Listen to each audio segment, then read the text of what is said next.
Welcome to the Positively You podcast. I'm your host, Jessie Larson, and I'm passionate about helping you shift the way you think so you can create a life you're absolutely obsessed with. Each week, I'll be bringing you a guest or a thought that's going to help you feel more optimistic and equipped to take real action. Get ready to push past limiting beliefs, ditch that negativity, and start showing up as the best and most positive version of you. Girl, let's do this. Hello, everyone, and welcome back to the Positively You podcast. Today, my guest is Emily Siegel, and I'm so excited to talk to her. Emily is a friendship mentor and coach, a podcast host, a corporate mom of two adorable little boys, and a lover of all things Broadway musicals. She is the leader of the Connected Mom Life community, and she helps moms create the circle of friends that they crave, which I know is something that we are all wanting more of in our life. So, Emily, thank you so much for making time for me and coming on to talk today. Of course, I'm super pumped to be here. Awesome. Okay. So I wanted to start first off, what led you to friendship? Like, what is your background? Why is friendship and helping moms create these circles of friends so important to you? And why is that your mission? Yeah. I think anything we're all passionate about comes from like some pain or some right. Oh, this didn't go so well. So yeah, kind of like the shortish story is that soon after kind of getting married 13 years ago, we ended up moving across the country where we knew no one and just kind of thought, okay, well, that's fine. Like I've, moved before, I can make friends, no problem. But that was the first time I really had to make friends in adulthood and like without kind of built-in school or built-in activities. And I really struggled. And it wasn't until maybe 2 years into that move that I found myself like in a condo with like 30 other women who'd gathered to start this book club. And the girl who had started it was like, yeah, so I read this book about this girl who moved across the country with her husband. She has really good friends, but none of them live like in her city. And she had to like go find friends. And one of the ways she did that was this book club. And I found myself like sitting in this room of 30 other women who were like, oh, I want friends. And I had been like wandering the city for 2 years, just kind of like assuming everybody else was set on them based on like what I was observing. And so it was a really just kind of like big turning point and aha moment for me about like the assumptions we all have about friendship and who has friends, who's set on friends, who's not set on friends. And it really kind of like gave me a lot of confidence in moving forward in making friends. And then, 5 years later, we moved and now we're pregnant, we had kids. And it was like, man, I would just meet these moms who were just like, we were all so lonely, trapped in our homes or like trapped at work and like then rushing home to be trapped at home with our kids. And it was like, we were all so lonely, but like literally never had a minute alone. And I like the lessons I had learned pre-kids were so helpful. I felt like I could just kind of like break through the noise with those moms and be like, oh no, we're going to do this. Like, let's have some real talk. But I just found people just like were so not thrown by that, but just like, oh, like that's safe to do. And like, oh my gosh. So yeah, it's just really kind of turned into my passion project of like being a mom is really lovely and wonderful and also super hard. And when we're doing it alone, it's even harder. And so just trying to spread the message that like, it's like people are out there and people want to be friends and it's okay to kind of like fast forward through some of the small talk because we're all ready for it and we're all craving it. Yeah. Well, and I love that what you said is it's born out of something that you needed, right? Which is exactly how most of us come to the things that we want to talk about a lot. And just building that community and saying like, how to cut through that noise. I love that so much. And that, as moms, we're told, I've heard you say this before, that we're told that it takes a village, but then it's like, well, where is the village? And no one tells us how to create the village or where to find the village. Right. And so it's like, it's fine to need some help and to need, some direction and some guidance. And the other thing that I love that you said is that we're all walking around assuming things. We're all walking around with these stories in our head of, oh, Mhm. that mom is fine. She's got plenty of friends, or oh, they're probably set. And realizing that if we're all saying that same story, Yeah. like, yeah, we're actually a lot more together, just wandering around. Like we're all in the Hmm. same boat, but we don't know that we're all in the same boat together, right? Isn't that crazy? Yeah, it is crazy. Like, I mean, I ask moms all the time. I'm like, okay, well, do you feel like you're the only one? Like, do you feel and they're like, yeah, no, everybody else looks set. And I'm like, okay, that's just social media. Like, if I looked at your Yeah. social media, you would probably look set too. So, like, we have to stop assuming these things about others and assuming that they're set when we don't actually know. And like I say this all the time, but research is even on our side here. Like 75% of moms like literally want more in their friendships. So we are all walking around being open to friendship. We just assume that everybody's not. And then yeah, it's just a perpetual cycle. Yeah, that's so interesting. One of the things that I've noticed a little bit lately is that thought of I'm the only one, or do you think you're the only one? And that's really a thought where I've caught myself in multiple different scenarios being like, I'm not the only one, actually. Mhm. Like, that's never true. There's like 8 billion people on this planet. There's no possible way that I'm the only one, right? Yes. Um, so is friendship really that important though? As moms, you said we're walking around lonely, but we're never actually alone. We've got our kids, we've got our spouses, we've got so much going on. We're involved. Like, is friendship something that is important that we should be making time for? Or is that just like a luxury that some of us have time for? Yeah, I mean, I tend to think so. There's like obviously a ton of research around friends and like snippets I can share is like the World Health Organization has found that like a lack of friendship is literally the equivalent of smoking 15 cigarettes a day or 15 packs. I should know that, but it's like A lot. it's yes, it's like technically like loneliness is actually a bigger deal than you doing Yeah. some other behaviors that are not good for your health. And there's one study I really love in particular. It was of nurses who had breast cancer, and they found that the survival rates for those nurses were, incredibly higher for those that had 10 plus friends. So, like, I mean, yes, the science will say you need friends. You can pretend you don't. I tried to do that, honestly, when we did that first move. I kind of call it like my process of grieving. There was one point where I felt like I just like accepted that I wasn't going to have friends and like, okay, like this will be fine. Like I love my husband. I'm busy with work. Like this is fine. I will rely on these like kind of long distance friends to chat with on the phone, but it wasn't fine. Like it really wasn't. I was clearly craving more. It was like easier to fight with my husband. Like it's just everything just feels so much lighter with friends. That's how I describe it. Of like when you like truly don't feel like you're doing life alone, when you feel supported.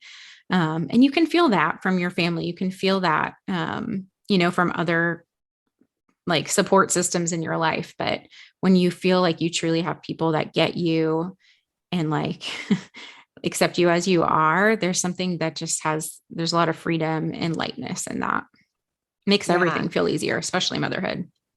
Oh, exactly. I feel the same way. And I think that's funny that you said, you tried to convince yourself that you didn't, because I for sure have done that before too, being like, yeah, no, it's fine. I'm busy. I've got a lot going on. My days are full.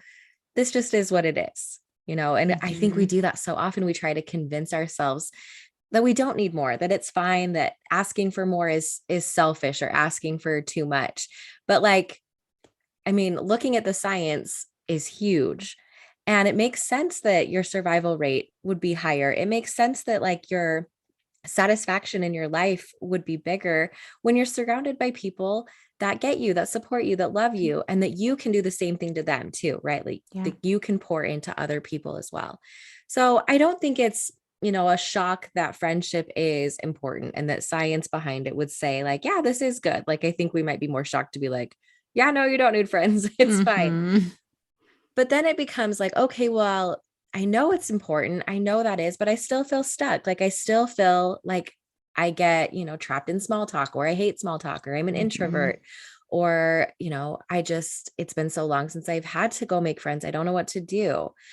And so if I'm there, if I know okay, this is good. I need friends. I want friends, but I'm stuck. Yeah. What do I do? Where do I start? You know? Yeah. Yeah.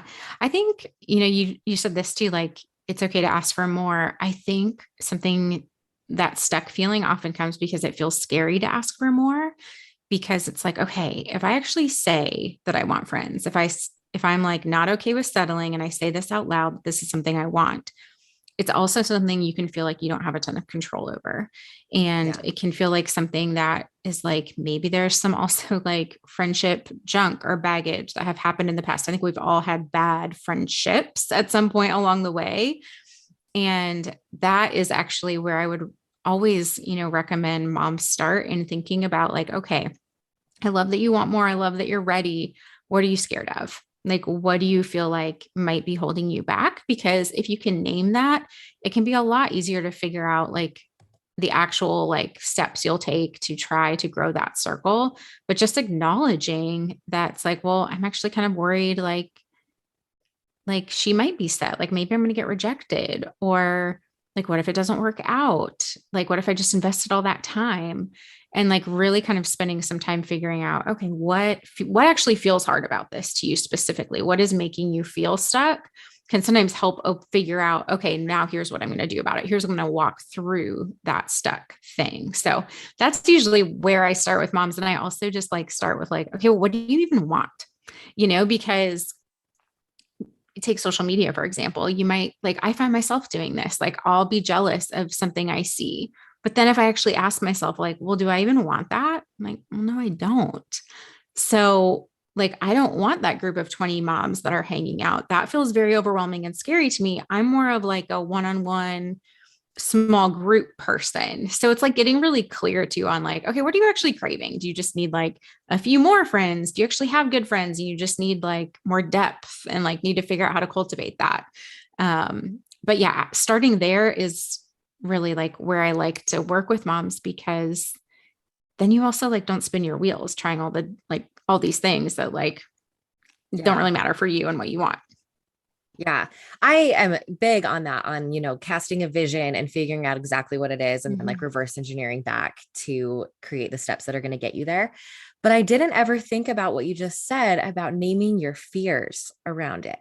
Like that is so, I don't know, I just had like a light bulb aha moment, Mm. because I think so many times those things are going to be really subconscious, and you'll be doing like some self-sabotage or just some like Mhm. thoughts that you've just got kind of going on in your head, and being able to like call those forward and put them either on paper or just name them out loud helps you to maybe see that it's not that big of a fear, or maybe not super realistic. Like, are Mhm. they really going to put you on blast, on all Right. these things that you might be just making big into bigger like boogeymans? Mhm. So that was just kind of a light bulb moment about naming those fears. And then, yeah, like you said, getting really clear on what you do want. And I think that helps you combat that jealousy, because when Mhm. you see, that mom, and you said, oh, on social media, and I feel that twinge Yeah. of, oh, I wish I had that. And then you're like, wait, do I? If you're clear on what you do want, then you can easily scroll past those big, huge hangouts, right? And it's not going to bother you as much. You're not going Mhm. to have those up and down triggers, because you're clear on what actually is important to you. So I love that tip about getting clear and about naming those things that you want and what you're afraid of. Yeah. Yeah. I don't remember. I'm sure I heard this from a podcaster, but it was like, okay, what are you fearing? And like, okay, so let's say that happens. Let's talk about that. And like, when you actually talk about like, okay, let's say the worst case scenario literally happens, it's actually not that bad of a scenario like Yeah. in the end, or we're making it bigger than it will actually look or feel. And so yeah, playing through that can give you just so much confidence and being like, oh, okay, like this is actually safer than I'm making this bigger in my head, and it's okay to move forward. Yeah, for sure. Okay, so if we're to that point then where I've kind of gotten a little bit clear, I've had some good conversations with myself, I've journaled, whatever floats your boat.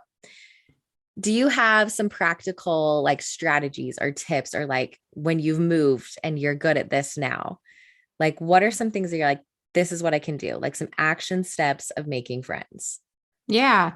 Yeah. So if you're clear on what you are looking for, then you also probably can figure out like some places or spaces to hang out in that are going to be more likely to help you find those type of people. Like maybe you're looking for moms in the same season of you with same like age kids, or maybe you're looking for somebody with like the same interests as you. Like you kind of like know where to put yourself. And then it's a matter of, okay, now I literally have to do the dreaded small talk. Um, because that is where it starts. And so I'll give you kind of like maybe a played out example of like what I like to do. Yeah.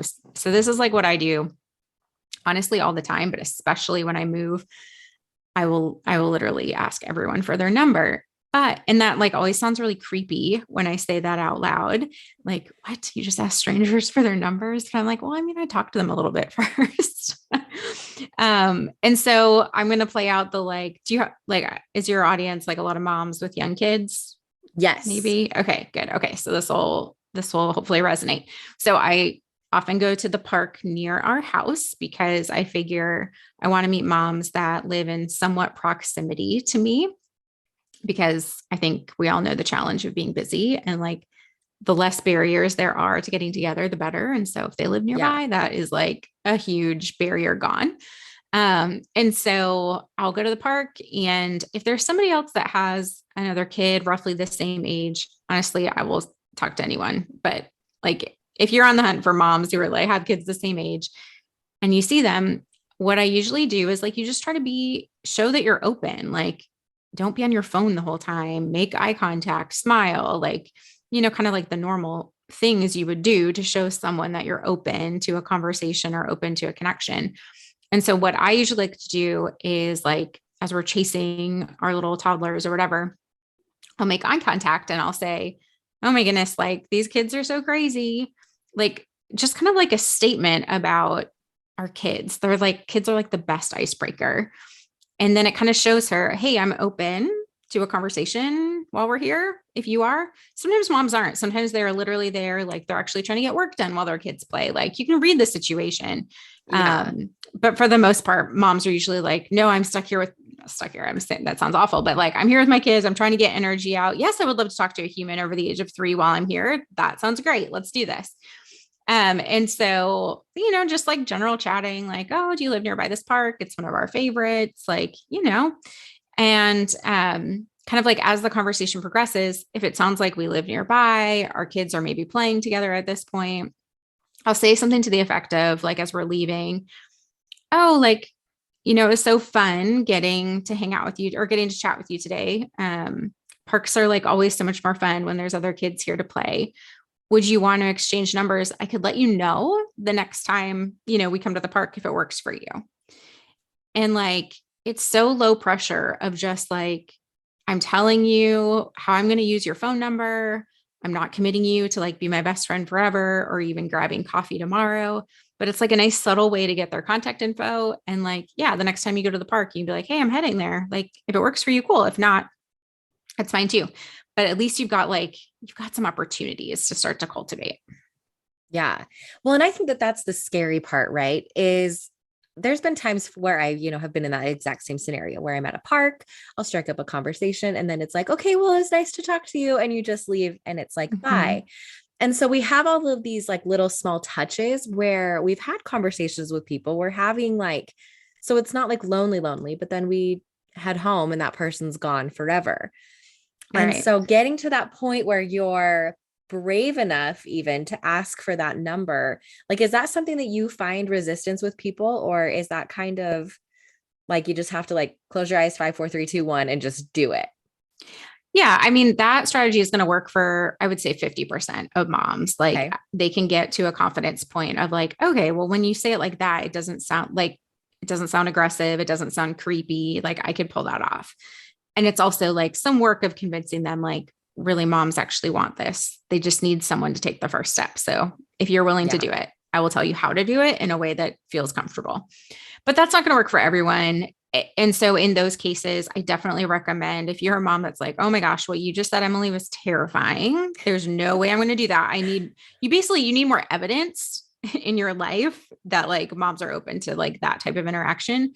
And so in those cases, like the more you can put yourself in scenarios where you're going to see some moms consistently. So like a mommy and me group, or when I first moved to Texas, I joined like a fit for mom boot camp like Yeah. situation.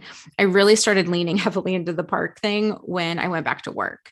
And I was like, oh my gosh, if I don't get their number, I might not see them again for 6 months, 8 months. I started doing something like seeking out moms at daycare. So there's a few other like ways to do it that don't have to feel so like, oh, you're a complete stranger. Let me get your number. You can like find some other commonalities, like your kids go to school together, or you're doing this mommy and me thing together. And that can feel a little bit more comfortable. Yeah, where you've got a couple different like touches, you're going to see them, Mm-hmm. every Wednesday at this class. So by the third time, it's like, hey, let's exchange numbers. It doesn't feel quite as scary. Right. Exactly. Yeah. Exactly. And Yeah. then, like you said, then you've got that proof, right? You've got more examples, more proof in your life, so that Mm-hmm. if that park scenario does come up, you've already done it, in different areas. And so you've kind of got that muscle flexed a little bit, so to Yes. speak, and can Yes. maybe move forward with that. But I can see how, like, the way you laid that out, it made it seem so much more approachable. Like, hey, just the next time I'm going to be at this park, instead of just like, give me your number.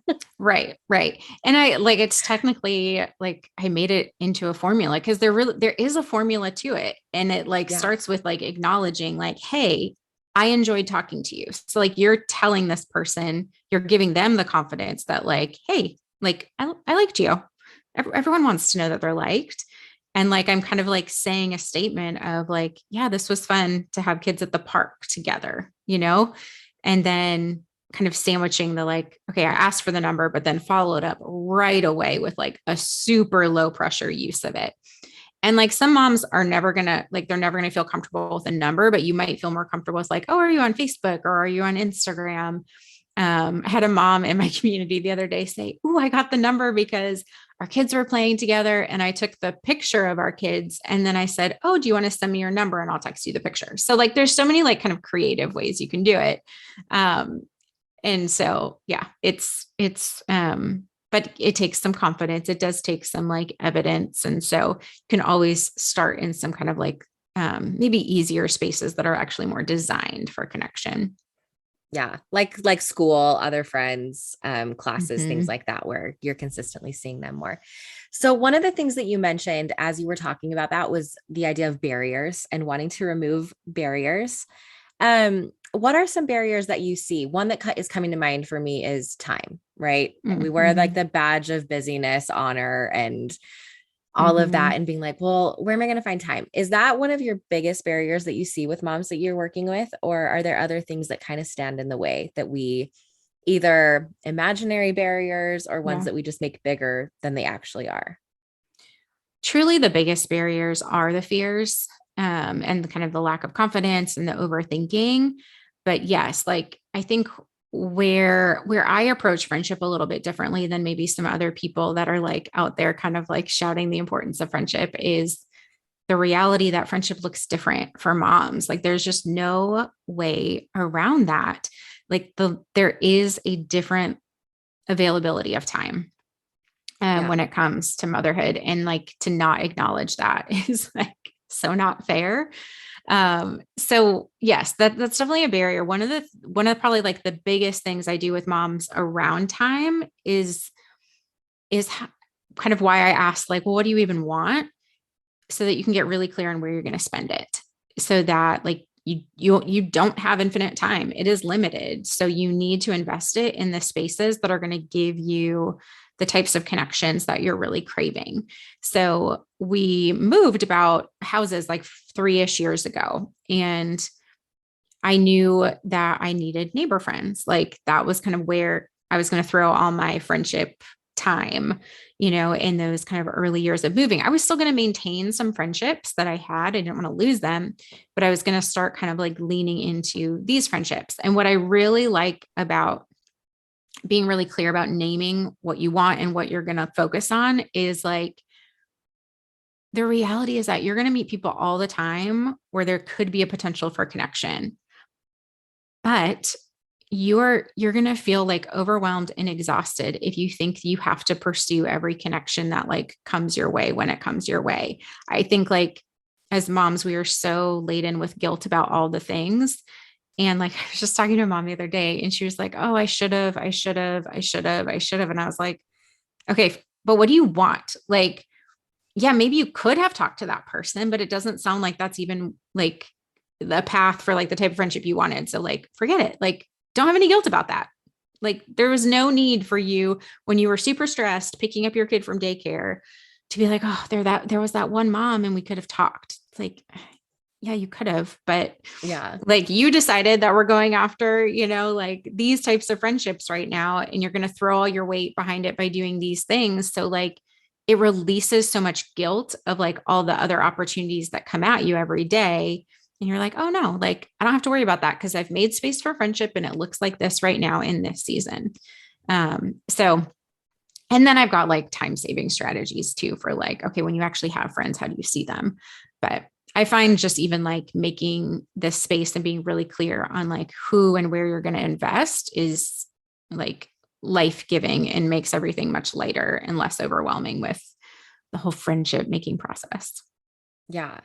The big thing that I keep kind of like coming back to as you're talking is just that intention, like that getting really clear. And that's something that I'm so huge about that I'm always talking about is that the words that you're either thinking in your head or that are coming out of your mouth are really important and that's going to drive your action.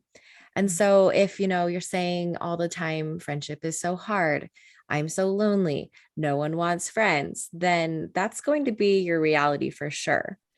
But if you've decided this is what friendship looks like for me, and especially like you said, friendship as moms is different, and let's just be okay with it. Like, let's just call it what it is. Mm-hmm. It like lends it to have just so much more ease. Yes. And I think like that's the biggest thing, so many times we're just looking for, and I love that you do have formulas and strategies of this is how it works. But I think so much of it comes back to your mindset around friendship and what that looks like for you and getting really clear on that. Mm-hmm. And I don't know, that's just the point that I keep like, I hear from you so much is just define it, define what it is, and then it becomes so much easier. I think the hard part is when it's just this elusive thing that, doesn't Mm-hmm. have a clear definition and that is just this like mythical friendship is out there kind of thing, right? Yes. Yeah, I couldn't agree with you anymore. I think it's always when we drill down into like, okay, what's really going on here? There's just so much noise that you can cut through. And it's like, oh, okay, well, that feels possible. Like I could do that. That doesn't feel overwhelming. Like, just like you probably preach here all the time of like, reverse engineering and breaking things down into bite-sized chunks. Like, I can tell you what to do, how to do it if that feels overwhelming for sure. But a lot of times that feels overwhelming because of some of those other kind of like elusive things that we haven't actually taken the time to name. Yeah, exactly. All right. So with friendship and with your coaching and all of that you do, what are some ways that people can come and work with you if they're like, this sounds all great, but like, I still need that person to kind of like take my hand, lead me Mm-hmm. through, help me with this. How do you help people and where can they kind of like find you and what do you offer? Yeah. So to learn about kind of like everything I do, the services I offer, and that's all at my website, The Connected Mom Life. And yeah, there's ways to get like real tangible one-on-one support. There's group support. And then there's also just like a free community where people will pose questions or celebrate wins that they did have too.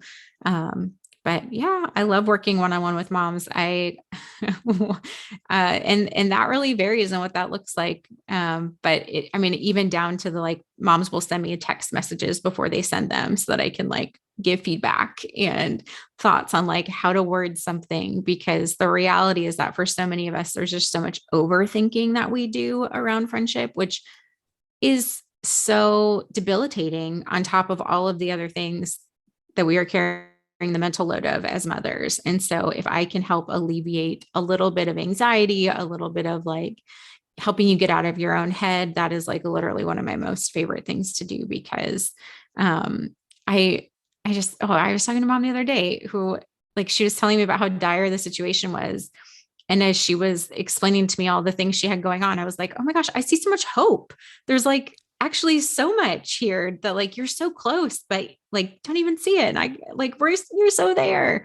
So I love to just like cheer moms on and really give them like hope and encouragement that it is possible and it can happen so quickly, so quickly. It's really amazing. Yeah, that's awesome. And yeah, just being able to see that change and that shift and that Mhm. transformation. What an awesome like front row seat you have to be able to do that.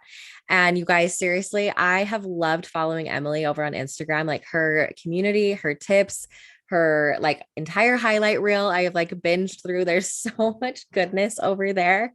And I just love what you're doing to show up as, with a passion that you have and helping moms with this part of our life that maybe is a little bit harder, or maybe we're making it a little bit harder than it should be, and helping to alleviate that. So I just want to say thank you for using like your gifts and your talents to help other people make the friendships that they're craving.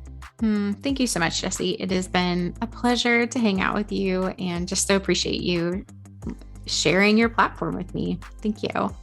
Of course, of course. And everything that Emily mentioned, I will link in the show notes, and you guys can go find her. Go say hi over on Instagram. Thank you for hanging out with me again today. I'm so glad you pressed play. If you want to take a quick second to share this episode with someone you think would love it too, that would be amazing. If you're loving the show, make sure you go and leave a review on iTunes. Reviews are like magic for podcasts, and your review will help get this show into the ears of more amazing women just like you. And come find me over on Instagram. I'm there at positively.jessie, and I cannot wait to hang out with you some more. So until next time, have an amazing week.